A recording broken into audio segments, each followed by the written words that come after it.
फारिग कर, नहीं तो तेरे टांगे हम तोड़ देंगे। इस दौर से गुजरा है addiction to porn. Extra marital affairs बहुत कॉमन है, पैसा आ गया है सोसाइटी में, लिव इन रिलेशनशिप्स और कॉमन है, कपल्स चाहे वो लड़का हो लड़की।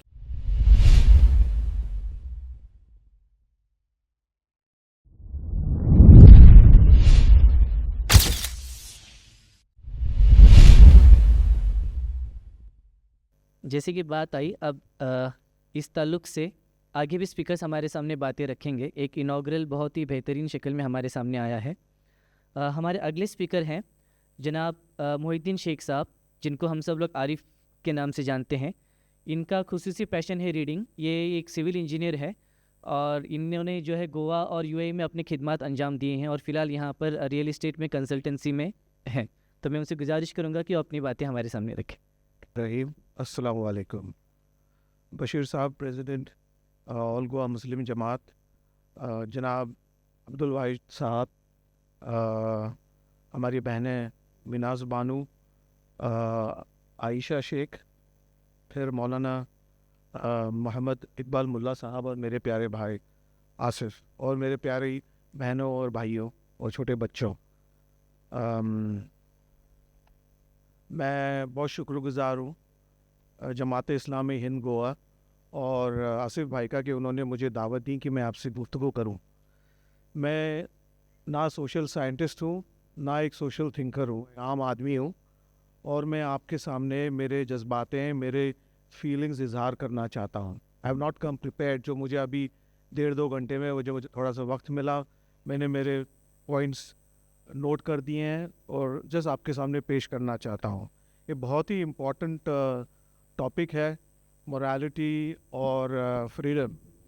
वेरी मोरालिटी का जो डेफिनेशन है is the ability to distinguish between good and bad. बुरे में और बुराइयों में जो हम फ़र्क, हमारी वो काबिलियत है, उसको डिफरेंस करने के लिए हमारी ये मोरालिटी होती है। मुझे जो मोरालिटी मेरे लिए जो माना रखता है, शायद वो आपके लिए माना नहीं रखेगा। ये मैं पॉइंट बाद में आपसे गुफ्तगू करूँगा, because morality for me would not be the same as morality for somebody else. ये जो मोरालिटी जो है हमारे अंदर कूट कूट कर भरी हुई है, हमारे स्पेशल, हमारे जो बेसिक यूनिट्स, हमारे फैमिली से, हमारे वालिदैन से, हमारे मदरसों से, स्कूलों से, टीचरों से और हमारे पीयर्स, हमारे दोस्तानों से, सोसाइटी से, माशरे से। पर्सनल लेवल पे जो हम बचपन से लेकर आज तक हमारा जो दौर रहा है, इट इज़ अच्छे बुरे जो भी हैं, जैसे अलग अलग पॉइंट्स हैं। एक एहतराम होता है, रिस्पेक्ट, प्यार, मोहब्बत, खिदमत, केयर, समझना एक दूसरे को, सच्चाई, कुर्बानियाँ, सेक्रीफाइस, हमारे हकूक़ और कैसे हम अपब्रिंगिंग हमारे छोटों को देंगे। रिस्पेक्ट, लव, जो प्यार है और ख़िदमत है, वो साथ साथ में जाते हैं। हमारे बुज़ुर्गान हैं घरों में, वालिदैन हैं, बीवियां हैं, शौहर हैं, बच्चे हैं। आई थिंक ये यूनिट, ये जो प्यार मोहब्बत बहुत ज़रूरी है। तो हम फ़र्ज़ करें कि हमारे वालिदैन हैं, जितना हो सके हम उनकी खिदमत करें तो कर लें, क्योंकि एक दफ़ा वो चले जाते हैं। कहते हैं ना कि जैसे उनकी बू या खुशबू भी हमें हासिल नहीं होती है, खुश नसीब नहीं होते हैं, तो ये बहुत ज़रूरी है। अपने स्पाउसेस के जो ड्यूटीज़ हैं, हुकूक हैं, अपनी, चाहे वो एहलिया हो चाहे शौहर हो, वो बेखूबा अच्छे से समझें और निभाएं। बच्चे हमारे very important, they are the leaders of the society future के लिए। उनमें हम बड़ी अच्छी अपब्रिंगिंग दें, उनकी जो तालीम है कैसे भी करके उनको बहुत अच्छा पढ़ाएं। ख़ास करके हमारी जो बच्चियां हैं उनको अच्छा तालीम दें ताकि वो काबिल हो जाए फ्यूचर में। खुदा ना खास्ता उनका शौहर का और बीवी का कभी समझो सेपरेशन भी हो गया या शौहर फौत हो गया, तो बीवी काबिल हो जाती है अपने बच्चों को उनकी देखभाल करने के लिए। सच्चाई, हम फरिश्ते नहीं हैं, हम झूठ बोलते हैं, लेकिन जहाँ तक हो सके हमें सच बोलना चाहिए। बिकॉज एक दफ़ा झूठ बोलने की आदत हमें आ जाती है, तो एक झूठ को सच करने के लिए हमें 100 झूठ बोलना पड़ता है। तो we have to try our best. गीबत से हम दूर रहें, परहेज़ रहें, बिकॉज दोस्त हैं, एक दूसरे के साथ अच्छी हमारी गुफ्तगू बातचीत होती है। जैसा उसने अपना मुंह फेर लिया, हम उसके पीछे शुरू हो जाते हैं। आई थिंक हमारे अल्लाह पाक को भी ये हमें भी पसंद नहीं है और वो भी हमें माफ़ नहीं करेगा कि गीबत या स्लैंडरिंग से हमें दूर रहना चाहिए। Very important thing is trust, भरोसा। हम जैसे इंग्लिश में कहा जाता है कि टेक ईच अदर्स बैक्स, चाहे वो हमारा दोस्त हो, कोई भी हो, चाहे वो मेरा भाई हो, बहन हो, we must protect each others back, क्योंकि एक दफ़ा ट्रस्ट, भरोसा टूट गया, वो टूट गया। दिस हैज़ टू बी, और ये खास करके हमारे बच्चों को सिखाना चाहिए। अच्छाइयों के साथ साथ बहुत बुराइयां भी हैं सोसाइटी के अंदर। मैं शुरू करता हूं, जैसे कि सबको कहीं कभी ना कभी लोन्स लेने की ज़रूरत पड़ती है, कर्ज़े लेने की ज़रूरत पड़ती है। बंगला बनना है, फ्लैट लेना है, बिज़नेस के लिए लेना है, आप लें, लेकिन एक नीयत हमेशा होनी चाहिए कि मैं मेरा कर्ज़, मेरा लोन वापस करूँगा। कभी कभार मुश्किलात आ जाते हैं, इंसान 19-20 हो जाता है, लेकिन एक नीयत होनी चाहिए। कई लोगों की नीयत होती है कि मैं पैसे लूँगा और वापस ही नहीं करूँगा, वो गलत है। और खुदा ना खास्ता प्राइवेट लोन से परहेज रहें, क्योंकि ये हैवी इंटरेस्ट होता है। देने वाले आपको बहुत खुशी से दे देते हैं, जब उसकी तारीख आती है, समझे 1 तारीख, 15 तारीख, वो आपके घर पे आके आप पैसे अदा ना करें, तो वो आपको बहुत तंग परेशान करता है बच्चों के सामने और अपनी फैमिली के सामने। और जब आप उसको पैसे लौटाने जाएं प्राइवेट लोन, तो वो बोलते हैं मका नका रहता, कोणी मागला तुझ्याकडे, गरज ना दो रानी तू कदा आणि देता, मैं और दूंगा तेरे को। देखिए, इससे परहेज रहें आप। लिक्कर एडिक्शन काफ़ी है, it is all over, pan India, pan world. ये फैमिलीज़ को डिस्ट्रॉय करता है। मैं आपको एग्जांपल देता हूँ। हमारा मुस्लिम भाई था, बड़ा कॉन्ट्रैक्टर, उसका कई दिनों से 2-3 महीनों से उसका जो बहुत अच्छा कड़िया था, मेज़न था, गुल था, तो ढूंढने के हम लोग चले गए। मैं उस जगह नहीं गया, लेकिन मेरा दोस्त गया। कलंगुत में ये वाक़या हुई, तो उसको पता चला कि रफ़ीक भाई हमारे ताबरना में बैठ के शराब पीते हैं। तो पूछने गया कि अरे बाबा, रफ़ीक असर है? तो बार वाले ने बोला, तू कौन लगता है रफ़ीक का? तो बोला, मैं उसका बॉस हूँ। जैसा उसने नाम सुना बॉस, उसने बोला कि दरवाजे बंद करें आप ताबरना के। दरवाजे बंद हो गए, चोपड़ी लेकर आओ। चोपड़ी लाया तो रफ़ीक मियाँ का खाता खुला, तो पता चला कि उसने 20-25 हज़ार रुपये की पी ली है दारू। हालांकि उसने पिया होगा 4-5 हज़ार रुपये का। उसने अपने नशे में कुछ भी साइन करके चला गया। तो इसने मेरे दोस्त को बोला कि तू फारिग कर, नहीं तो तेरे टांगे हम तोड़ देंगे। ये कहीं ना कहीं से 5-10 मिनट के अंदर वो 25 हज़ार रुपये अदा किए और वहाँ से जान छुड़ा के निकल गया। तो दारू पीने से फैमिलीज तो तबाही होती हैं। ड्रग्स तो बहुत बड़ा मसला हर सोसाइटी में, ना कि गोवा में, इट्स ऑल ओवर।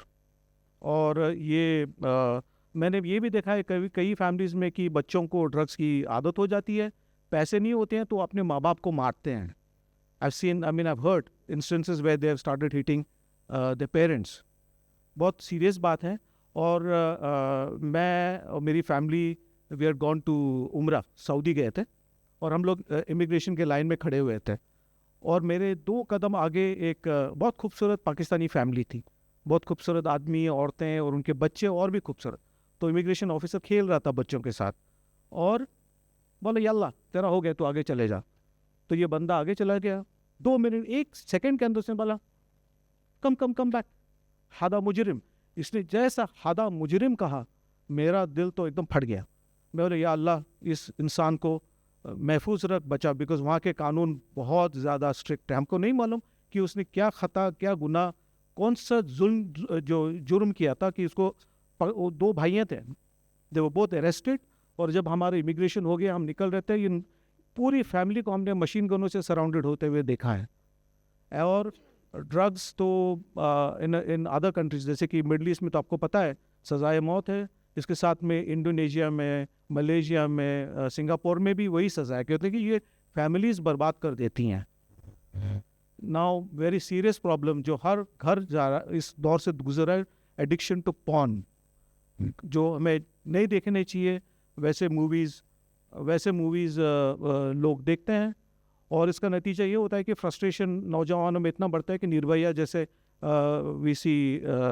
ऐसे इंसिडेंट्स हो जाते हैं। बेरहमी से रेप होते हैं, म्यूटिलेट होते हैं, उनको मर्डर किया जाता है औरतों का। लेडीज़ का रिस्पेक्ट सबसे ज़रूरी है, चाहे वो छोटी बच्ची हो और चाहे वो 80-90 ईयर ओल्ड की क्यों ना खातून हो। Very very important.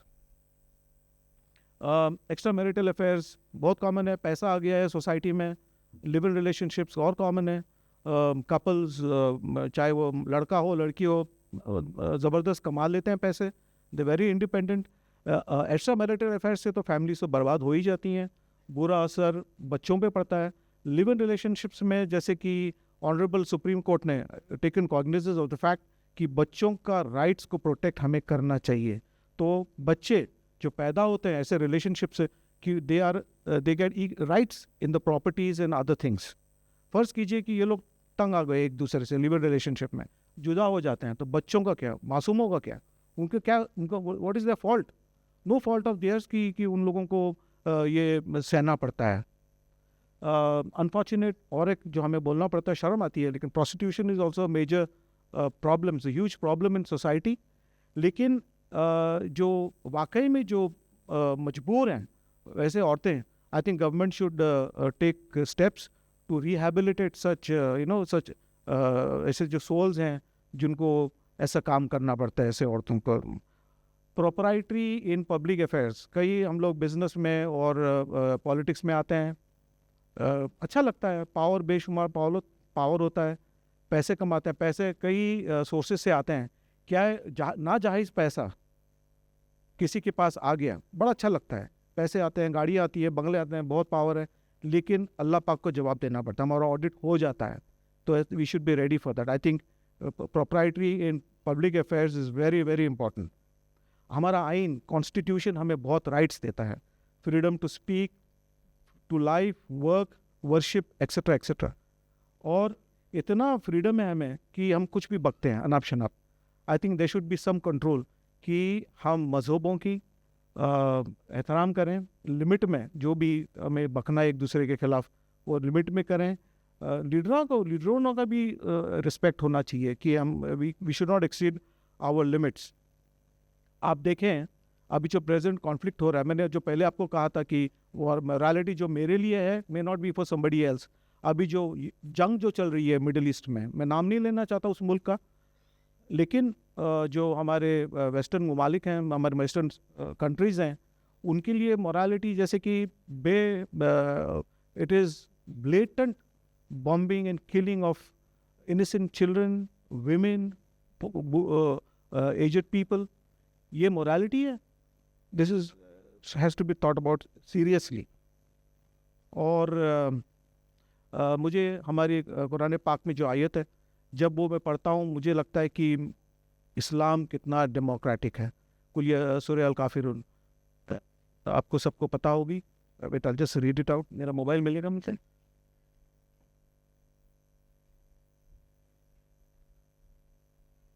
हाँ, बिस्मिल्लाह रहमान रहीम। कुल या अल काफिरून ला अअबुदु मा ताअबुदून वला अंतुम आबिदून मा अअबुद वला अना आबिदु मा अबदतुम वला अंतुम आबिदून मा अअबुद लकुम दीनुकुम वलिय दीन। इसका इंग्लिश में तर्जुमा ऐसे है कि से O disbelievers, I do not worship what you worship, nor are you worshippers of what I worship, nor will I be a worshipper of what you worship, nor will you be worshippers of what I worship, for you is a religion and for me my religion. ये काफिरून जो है, it is not a derogatory word, it is with respect. जो मैं मानता हूँ उसमें नहीं मानने वाले को वो इस वर्ड कहा गया, not in any bad sense. इससे साबित होता है कि इस्लाम मेरा कितना डेमोक्रेटिक रिलीजन है। बस आपने मुझे मौका दिया बात करने के लिए, बहुत बहुत शुक्रिया, और आपने सुना इसके लिए भी बहुत शुक्रिया। मैं इजाज़त लेता हूँ। अस्सलाम वालेकुम।